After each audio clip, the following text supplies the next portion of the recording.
Fix date challenge अब की बार CHO पार series की है 25th क्लास में। इस क्लास में हम एमपीसीएचओ के इम्पोर्टेंट एमसीक्यू सॉल्व करेंगे जो कि सिलेबस के अकॉर्डिंग सॉल्व कराए जाएंगे।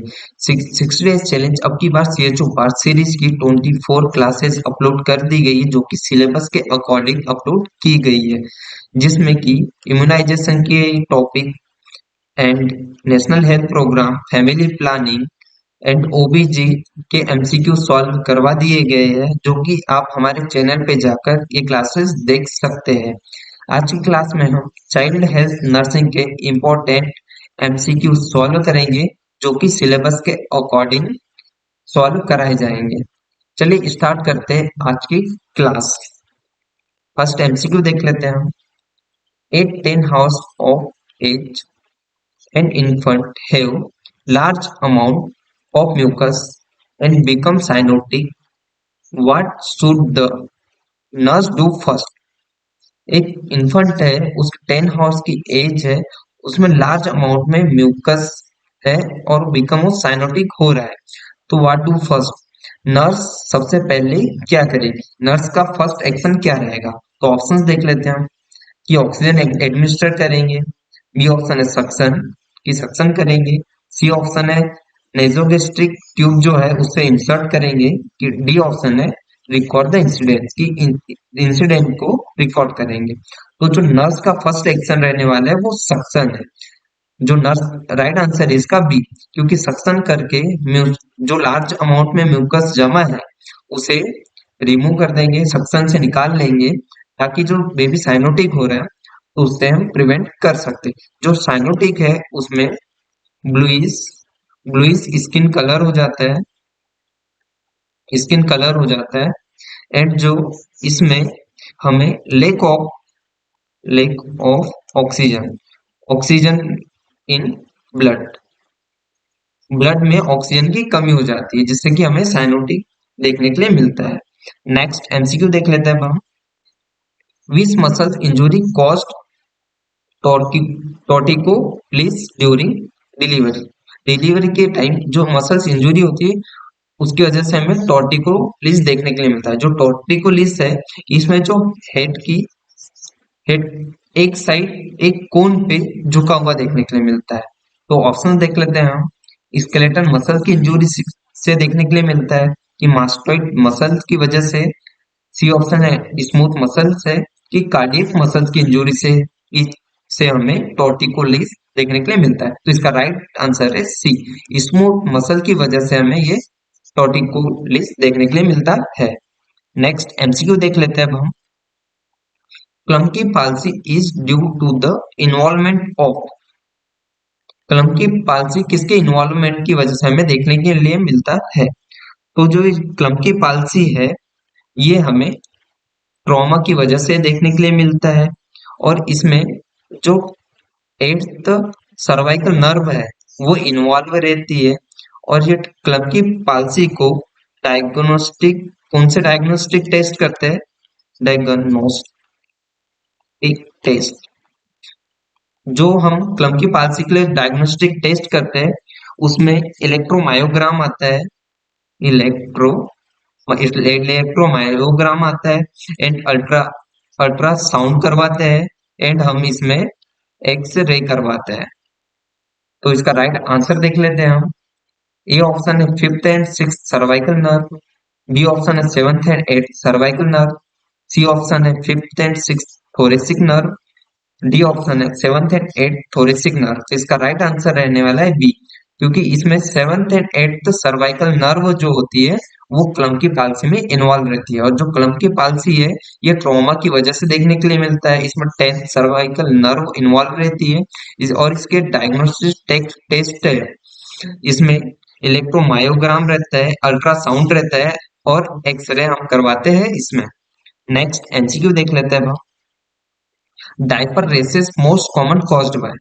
इसमें इसमें पूछा गया डायपर रेसेस किसके द्वारा मोस्टली कॉज्ड होता है? तो ऑप्शन देख लेते हैं। ए ऑप्शन है डिप्थेरिया, बी ऑप्शन है इकोलाई एंड सी ऑप्शन है staphylococcus aureus and D option है स्ट्रेप्टोकोकस।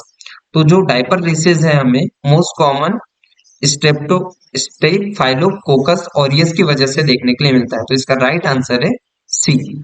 नेक्स्ट एमसीक्यू देख लेते हैं अब हम। Habitual injection of non food material by a malnourished child is now as। malnourished child है उसके द्वारा हैबिचुअल इंजेक्शन किया जा रहा है नॉन फूड मटेरियल का। तो जो ऑप्शन देख लेते हैं हम इसका। ए पिक्रो, बी ऑप्शन है पीसेसियस, एंड सी ऑप्शन है पिको, एंड डी ऑप्शन है पीका। जो पीका होता है ये ईटिंग डिसऑर्डर होता है। तो राइट आंसर रहेगा पीका, डी।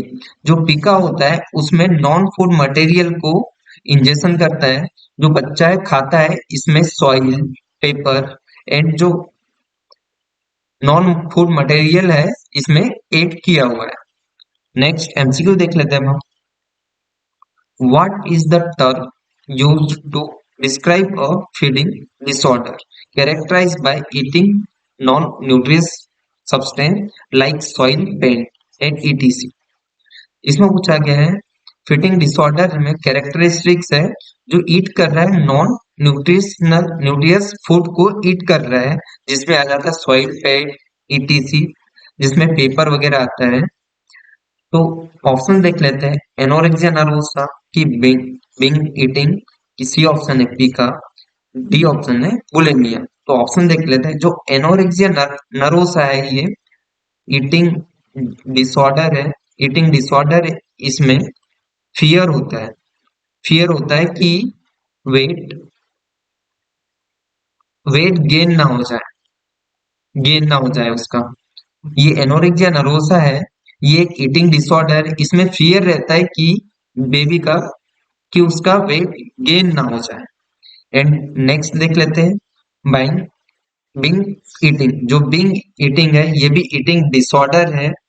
इसमें भी लार्ज लार्ज अमाउंट में फूड की ईटिंग कर लेता है। इसमें जो ईटिंग की जो फीलिंग रहती है, बिहेवियर रहता है, वो आउट ऑफ कंट्रोल रहता है।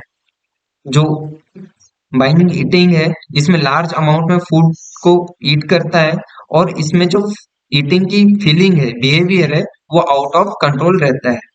एंड सी है पीका। इसमें पीका में ईटिंग करता है नॉन न्यूट्रिशनल फूड को ईट करता है। तो राइट आंसर रहेगा इसका सी पीका। एंड डी ऑप्शन है बुलिमिया नर्वोसा, ये भी एक ईटिंग डिसऑर्डर है। नेक्स्ट एमसीक्यू देख लेते हैं अब हम। और preterm neonate admitted in the neonatal intensive care unit has muscle twitching, seizures, cyanosis, abnormal respiration, and short shrill cry. What is complication is do suspected? एक प्रीटर्म नियोनेट है जो नियोनेटल इंटेंसिव केयर यूनिट में admit है। उसमें muscle twitching, seizure, cyanosis and abnormal respiration and short shrill cry देखने को मिल रहा है। जो जोर से रो रहा है वो क्राई कर रहा है। तो उसमें कौन सी कॉम्प्लिकेशन सस्पेक्टेड रहेगी? तो ऑप्शन देख लेते हैं। ब्रेकियल पाल्सी देखने के लिए मिलता है। जो ब्रेकियल पाल्सी है ये हमें ये कॉज्ड होती है during child birth. Child birth के टाइम ये ब्रेकियल पाल्सी कॉज्ड होती है। इसमें हमें इंजुरी इंजुरी देखने के लिए मिलती है ब्रेकियल जो प्लेक्सस होता है, ब्रेकियल प्लेक्सस में इंजुरी देखने के लिए मिलती है। उसकी वजह से ब्रेकियल पाल्सी कॉज होता है। और इसमें हमें वीकनेस वीकनेस और पैरालिसिस वीकनेस और पैरालिसिस हमें देखने के लिए मिलता है। एंड बी ऑप्शन क्या है? डिसलोकेट हिप, की हिप डिसलोकेट हो जाएंगी। सी ऑप्शन है intracranial haemorrhage and D option है फ्रैक्चर्ड हिप। तो इसका राइट आंसर रहने वाला है सी। इंट्राक्रैनियल हेमरेज की वजह से हमें muscle twitching, seizures, cyanosis and abnormal respiration और शॉर्ट श्रिल क्राई देखने के लिए मिलता है। नेक्स्ट एमसीक्यू देख लेते हैं अब हम। Foetal hypoxia is assisted by. हम फीटल हाइपोक्सिया को कैसे असिस्ट करेंगे? तो ऑप्शन देख लेते हैं हम। ए ऑप्शन है scalp blood sampling, and B option है अल्फा फेटोप्रोटीन, सी ऑप्शन है foetal heart monitoring, and D option है बोथ ए एंड सी। तो इसका राइट आंसर रहेगा डी, क्योंकि जो स्केल ब्लड सैंपलिंग और फिटल हार्ट मॉनिटरिंग से हम फिटल हाइपोक्सिया को असिस्ट करते हैं। तो इसका राइट आंसर रहेगा डी। वो दोनों ही आंसर सही रहने वाले हैं, ए और सी। नेक्स्ट एमसीक्यू देख लेते हैं अब हम।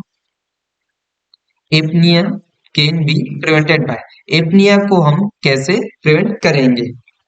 तो ऑप्शंस देख लेते हैं हम।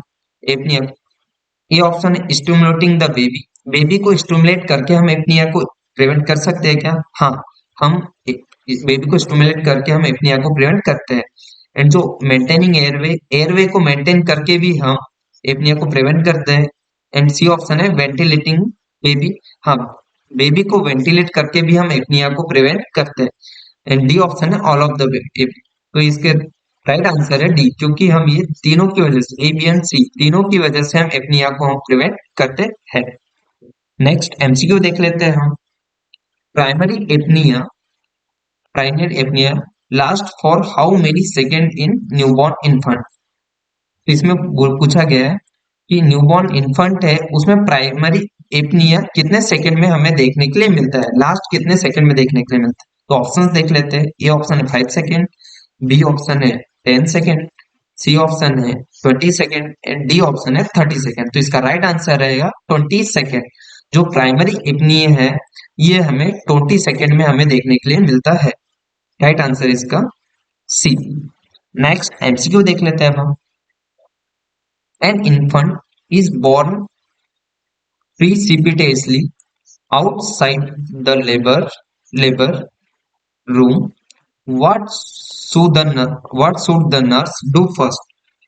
इसमें एक इन्फेंट है वो बॉर्न हो रहा है outside the labour room, labour room के आउटसाइड बॉर्न हो रहा है एक इन्फेंट। तो नर्स डू फर्स्ट, नर्स सबसे पहले क्या करेगी? ऑप्शंस देख लेते हैं। A tie and cut the umbilical cord, कि अम्बिलिकल कॉर्ड को टाई एंड कट करेगी। B option establish an airway for the newborn, कि न्यूबॉर्न का एयरवे एस्टेब्लिश करेंगे, मेंटेन करेगी। कि सी ऑप्शन है certain the condition of the uterine fundus करेगी। कि डी ऑप्शन है arrange transport for mother and infant to the birth point, कि मदर और इन्फेंट को ट्रांसपोर्ट करेगी बर्थ पॉइंट तक, कि डिलीवरी पॉइंट तक उसे ट्रांसपोर्ट करने के लिए अरेंज करेगी।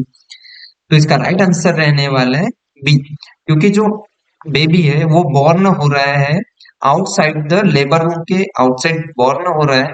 तो उसे हम उसका हम सबसे पहले एयरवे मेंटेन करेंगे न्यू बॉर्न का। नेक्स्ट एमसीक्यू देख लेते हैं अब हम। Which of the following is the most common cause of ophthalmic neonatorum? इसमें पूछा गया है ऑप्थेल्मिक नियोनेट्रम का मोस्ट कॉमन कॉज क्या है? तो देखिए ऑप्शन देख लेते हैं हम, इसका राइट क्या आंसर क्या रहने वाला है। ए ऑप्शन है नाइजीरिया गोनोरिया, बी ऑप्शन है streptococcus, C option staphylococcus aureus, and D option है कैंडिडा एल्बिकेंस। तो इसका राइट आंसर रहने वाला है ए, नाइजीरिया गोनोरिया इसका राइट आंसर रहना है। जो मोस्ट कॉमन कॉज है ऑप्थेल्मिक नियोनेट्रम का वो नाइजीरिया गोनोरिया रहेगा। एंड नेक्स्ट एमसीक्यू देख लेते हैं अब हम। What is early onset neonatal sepsis? इसमें पूछा गया है neonatal sepsis, early onset neonatal sepsis कितने हॉर्स में होता है? तो जो नियोनेटल सेप्सिस है ये हमें 72 हॉर्स में जो होता है, 72 हॉर्स में होता है।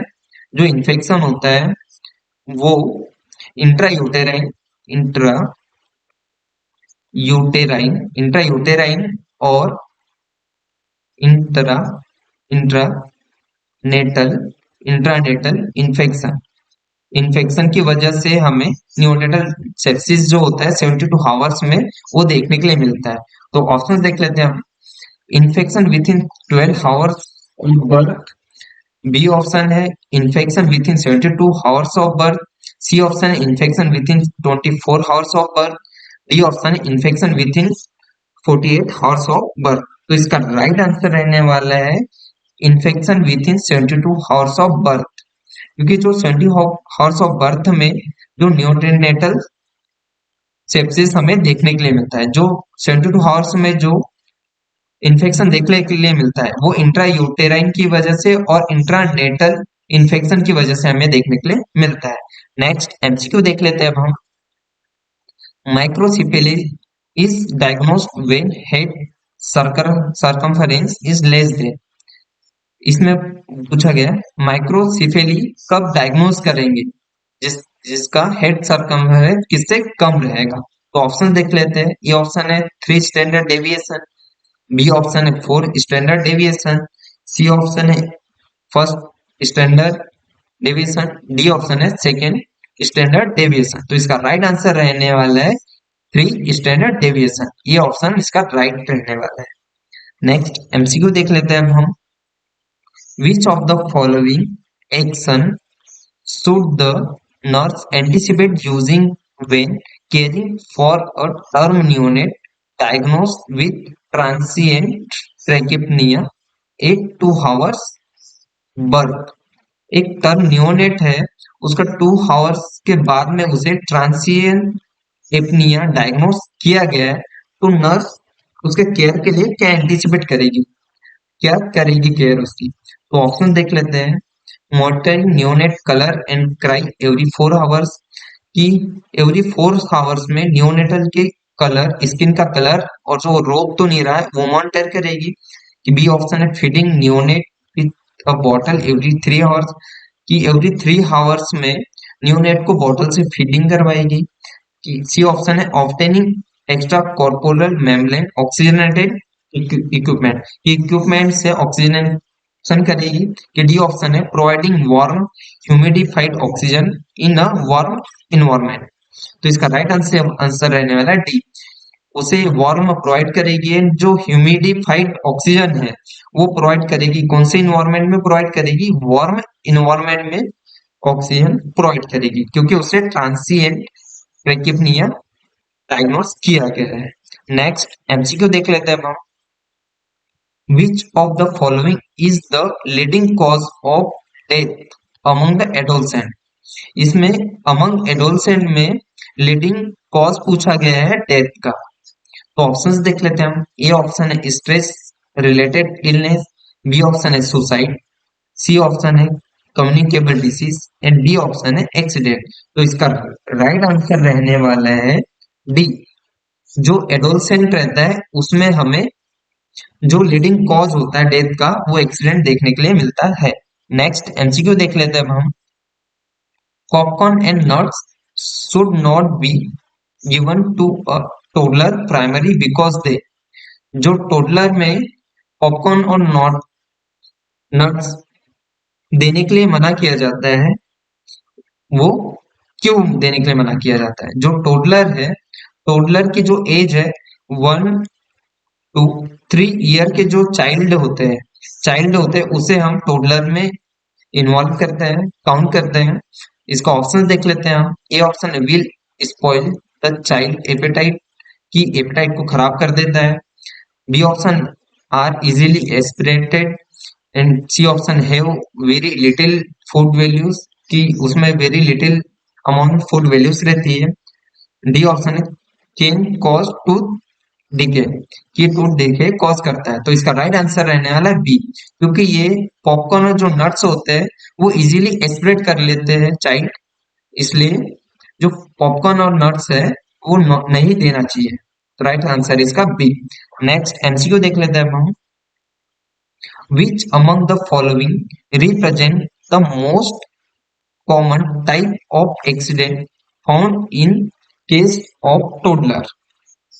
इसमें बोला गया है टोडलर में मोस्ट टाइप ऑफ एक्सीडेंट कौन से देखने के लिए मिलते हैं हमें। तो ऑप्शंस देख लेते हैं अब हम। ए ऑप्शन है toxins injection, drowning, burn and choking देखने के लिए मिलता है। जो हमें टोडलर में देखने के लिए मिलता है मोस्ट कॉमन ऑफ एक्सीडेंट जो देखने के लिए मिलते हैं वो हमें बर्न के देखने के लिए मिलते हैं। तो इसका राइट आंसर रहेगा सी। नेक्स्ट एमसीक्यू देख लेते हैं अब हम। To prevent accident when caring for children the nurse should remember to. इसमें बोला गया है प्रिवेंट करना है हमें एक्सीडेंट के जो चाइल्ड का केयर कर रही है। तो हम चाइल्ड का केयर कर रहे हैं तो उसके चाइल्ड के एक्सीडेंट को प्रिवेंट करना है तो नर्स क्या करेगी। तो ऑप्शन देख लेते हैं। Leave the crib side up की जो पालना रहता है झूला रहता है उसकी साइड अप कर देंगे और छोड़ देंगे। And B option keep the child is crib at all time जो चाइल्ड की क्रिब है उसमें ये रखेंगे। सी ऑप्शन है have a gateway in door door में एक ही गेट वे रखेंगे। एंड डी ऑप्शन है keep room tidy and environment safe कि उसे रूम टाइडी रखेंगे और जो इन्वायरमेंट रहेगा सेफ इन्वायरमेंट में उसे रखेंगे केयर करेंगे। तो इसका राइट आंसर रहने वाला डी कीप रूम टाइडी रखेंगे और जो इन्वायरमेंट रखेंगे सेफ रखेंगे। राइट आंसर इसका सी। नेक्स्ट एमसीक्यू देख लेते हैं अब हम। In following which is not preventive measures for tetanus neonatorum. इसमें पूछा गया है कौन सा ऐसा प्रिवेंटिव मेजर्स है वो टिटनेस न्यूनेट्रम के लिए प्रिवेंटिव मेजरमेंट्स नहीं है। तो ऑप्शंस देख लेते हैं हम। ए ऑप्शन है टीटी वैक्सीनेशन करके। ये तो टीटी वैक्सीनेशन तो टिटनेस न्यूनेट्रम को प्रिवेंट करता है। एंड बी ऑप्शन है फॉलो 5 क्लीन रूल्स जो 5 क्लीन रूल्स रहते हैं उससे भी हम टिटनेस न्यूनेट्रम को प्रिवेंट करते हैं। तो जो 5 क्लीन रूल्स है वो देख लेते हैं हम कौन कौन से रहने वाले हैं। इसमें फर्स्ट रहता है क्लीन हैंड रहेगा। एंड जो सेकंड रहेगा वो clean delivery delivery surface surface रहेगा। एंड जो थर्ड रहेगा ये क्लीन क्लीन कॉर्ड केयर रहेगा। एंड जो फोर्थ रहने वाला है clean clean blade clean blade for cutting cord cord रहेगा। एंड जो फिफ्थ रहने वाला है वो क्लीन क्लीन कॉर्ड टाई रहेगा। तो जो 5 क्लीन रूल्स रहते हैं वो फॉलो करके हम टिटनेस नियोनेट्रम को भी हम प्रिवेंट कर सकते हैं। उसमें फर्स्ट आ जाता है क्लीन हेड आ जाता है। एंड सेकंड आ जाता है क्लीन डिलीवरी सरफेस आ जाता है क्लीन डिलीवरी सरफेस आ जाता है। एंड थर्ड में आ जाता है क्लीन क्लीन कॉर्ड केयर आ जाता है थर्ड में। एंड जो फोर्थ है उसमें clean blade for cutting cord आ जाता है। एंड जो फिफ्थ है उसमें क्लीन कॉर्ड आई आ जाता है। एंड नेक्स्ट देख लेते हैं हम C option TT immunization during reproductive age. हम रिप्रोडक्टिव एज में टीटी इम्यूनाइजेशन करके भी न्यूनेट्रम टिटनस न्यूनेट्रम को प्रिवेंट कर सकते हैं। जो टीटी टीडी इम्यूनाइजेशन है उसे चेंज करके टीडी टीडी इम्यूनाइजेशन करते हैं अभी जो अपडेटेड इम्यूनाइजेशन है उसमें। एंड डी ऑप्शन है पेनिसिलिन। तो इसका राइट आंसर रहेगा डी पेनिसिलिन। हम पेनिसिलिन एंटीबायोटिक देकर टिटनेस न्यूनेट्रम को प्रिवेंट नहीं कर सकते क्योंकि इस आंसर में पूछा गया है कि नॉट प्रिवेंटिव मेजर्स पूछा गया था। तो इसका राइट आंसर रहेगा D penicillin antibiotic. Next MCQ देख लेते हैं हम। Which of the nurse action is not recommended while caring for the newborn of HIV positive mother. इसमें पूछा गया एक HIV पॉजिटिव मदर है उसमें नर्स केयर कर रही है न्यूबॉर्न की। तो नर्स का कौन सा ऐसा एक्शन है जो नॉट रिकमेंडेड नहीं किया गया है। तो ऑप्शन देख लेते हैं अब हम। Weeping the secretion from knows and I separately कि आई और जो नोज का जो सिक्रेशन है अलग अलग साफ करेगी। एंड बी ऑप्शन है weeping the secretion of mouth कि माउथ के सिक्रेशन साफ करेगी। एंड सी ऑप्शन है use of mouth operated suction to extract mucus कि म्यूकस को निकालने के लिए माउथ ऑपरेटेड सक्शन का यूज करेगी। तो ये जो नॉट रिकमेंडेड है नर्स के द्वारा तो ये सी ऑप्शन रहने वाला है, क्योंकि जो म्यूकस है उसमें एचआईवी के वायरस रह सकते हैं, इसलिए जो माउथ ऑपरेटेड सक्शन है उसको अवॉइड करेंगे। एंड डी ऑप्शन है गिविंग ऑफ ऑक्सीजन, ये भी रिकमेंडेड रहता है। तो राइट आंसर है इसका सी। नेक्स्ट एमसीक्यू देख लेते हैं अब हम। What is the meaning of failure of thrive? Failure of thrive का मीनिंग क्या है इसमें पूछा गया है। तो ऑप्शंस देख लेते हैं अब हम। ए ऑप्शन है child is unable to drink liquid, and C option है child is unable to walk, and C option है child of weight gain in sluggishly की स्लोली, स्लोली चाइल्ड का वेट गेन होगा, एंड डी ऑप्शन है rate of length gain sluggishly. तो इसका right answer रहेगा C, rate of weight gain sluggishly. जो weight gain होता है ये स्लोली होता है, तो इसका राइट आंसर रहेगा सी। नेक्स्ट एमसीक्यू देख लेते हैं अब हम। An assessment of weight baby weighing 4 kg delivered by diabetic women include, एक डायबिटिक मदर का वुमेन है, सॉरी, एक डायबिटिक मदर है, वो डिलीवर कर रही है बेबी को, जिसका वेट रहेगा 4 kg। उसमें हमें क्या असिस्ट करना है? तो जो डायबिटिक वुमेन है उसका जो बेबी रहेगा उसमें हमें हाइपो हाइपोग्लाइसेमिया एंड हाइपोकैल्सेमिया देखने के लिए मिलता है। उसकी रिस्क क्या रहेगी? हाइपोग्लाइसेमिया और हाइपोकैल्सीमिया की रिस्क रहती है। तो ऑप्शन देख लेते हैं हम। राइट आंसर क्या रहने वाला है? ये ऑप्शन है blood glucose level, B option है blood sodium level, C option है sodium lipid profile, and D option है सीरम एल्बुमिन। तो इसका राइट आंसर रहने वाला है ए, ब्लड ग्लूकोज लेवल। क्योंकि जो डायबिटिक वुमेन है वो डिलीवर कर रही है बेबी को जिसका 4 kg वजन है, उसका असेसमेंट हमें क्या करना है? उसमें ब्लड ग्लूकोज लेवल का असिस्ट करना है, क्योंकि जो डायबिटिक मदर रहती है उसका जो बेबी रहता है उसमें ब्लड ग्लूकोज लेवल है वो कम देखने के लिए मिलता है, वो हमें हाइपोग्लाइसीमिया हमें देखने के लिए मिलता है, इसलिए हम ब्लड ग्लूकोज लेवल चेक करते हैं। नेक्स्ट एमसीक्यू देख लेते हैं हम। Gestational diabetic increase risk for the following except, इसमें एक्सेप्ट का क्वेश्चन है। इसमें गेस्टेशनल डायबिटिक है, उसमें सबसे ज्यादा रिस्क किसकी रहेगी इसमें पूछा गया है, एक को छोड़कर। तो ऑप्शन देख लेते हैं। Small for date fetus, B option है microsomia, macrosomia, and D C option है prematurity and stillbirth, and D option है कंजेनाइटल एनोमलीज। तो इसका राइट आंसर रहेगा C, small for date fetus. हमें जो गेस्ट्रेनल डायबिटिक है उसमें macrosomia and prematurity and stillbirth देखने के लिए मिलते हैं, कंजेनाइटल एनोमलीज भी देखने के लिए मिलता है, लेकिन हमें ए ऑप्शन जो स्मॉल फॉर डेट फीटस देखने के लिए नहीं मिलता है। नेक्स्ट एमसीक्यू देख लेते हैं अब हम। The nurse is planning care for a newborn of a mother with diabetic mellitus. What is the priority health issue for nursing consideration for this newborn?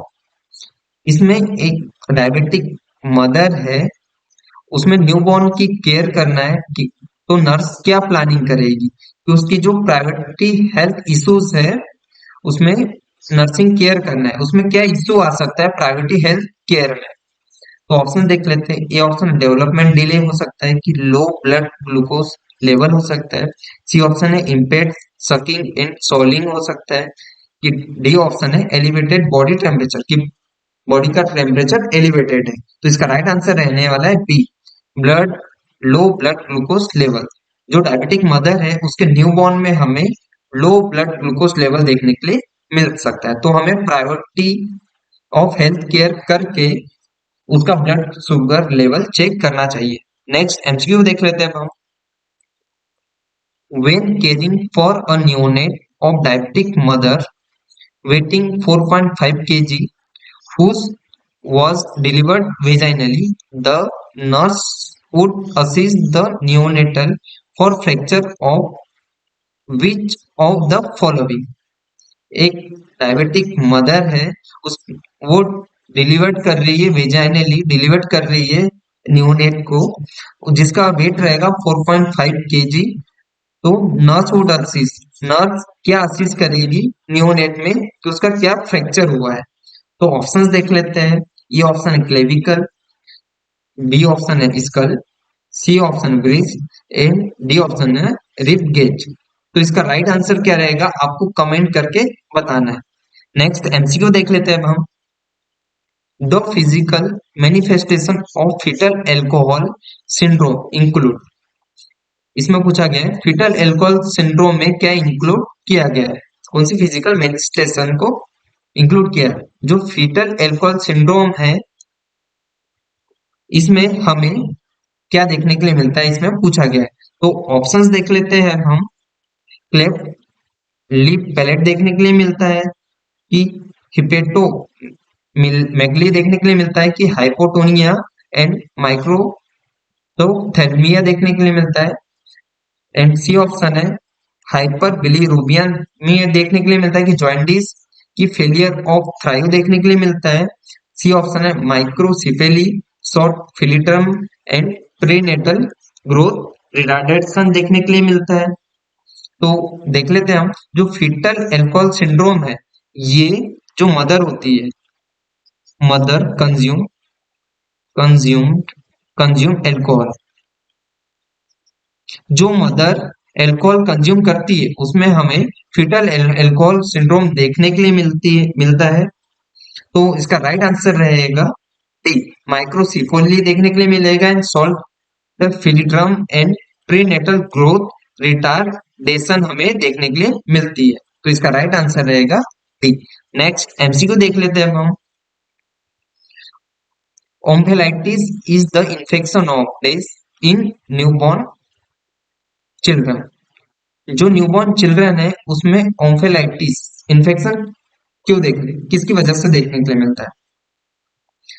A option है umbilical cord, B option eyes and C option है pharynx and D option है ears. तो जो ओम्फेलाइटिस infection है वो हमें umbilical cord की वजह से देखने के लिए मिलता है। नेक्स्ट एमसीक्यू देख लेते हैं अब हम। Respiratory distress syndrome is common in preterm babies due to. हमें प्रीटर्म बेबीज में रेस्पिरेटरी डिस्ट्रेस देखने के लिए क्यों मिलता है। तो इसका ऑप्शन देख लेते हैं हम। लिथार्जी, बी ऑप्शन है पुअर हेल्थ, सी ऑप्शन है poor surface tense and D option है लेस ब्राउन फिल्ट। तो इसका राइट आंसर रहेगा पुअर। पुअर सरफेक्टेंट की वजह से प्रीटर्म जो बेबी है उसमें रेस्पिरेटरी स्ट्रेस सिंड्रोम देखने के लिए मिलता है। जो बेबी है प्रीटर्म बेबी है वो 26 से 28 जो वीक में जो बॉर्न होते हैं उसमें 50% चांस होते रेस्पिरेटरी डिस्ट्रेस सिंड्रोम के। एंड जो 32 वीक में जो बेबी बॉर्न होते हैं उसमें 25% चांस होते हैं रेस्पिरेटरी डिस्ट्रेस सिंड्रोम के। नेक्स्ट एमसीक्यू देख लेते हैं अब हम। One of the possible complication in infant delivered by caesarean section would be. जो सिजेरियन सेक्शन से जो डिलीवरी होती है उसमें पॉसिबल कॉम्प्लिकेशन क्या होते हैं इन्फेंट। तो ऑप्शन देख लेते हैं। ए है रेस्पिरेटरी डिस्ट्रेस, बी ऑप्शन है रेनल इंपेयरमेंट, सी ऑप्शन है एबीओ इनकम्प्लिबिलिटी एंड डी ऑप्शन है कर्निक टेरस। तो इसका राइट आंसर रहने वाला है ए। हमें जो सिजेरियन सेक्शन से जो बेबी डिलीवर्ड होता है, इन्फेंट होता है, उसमें हमें रेस्पिरेटरी डिस्ट्रेस देखने के लिए मिलता है। Thank you.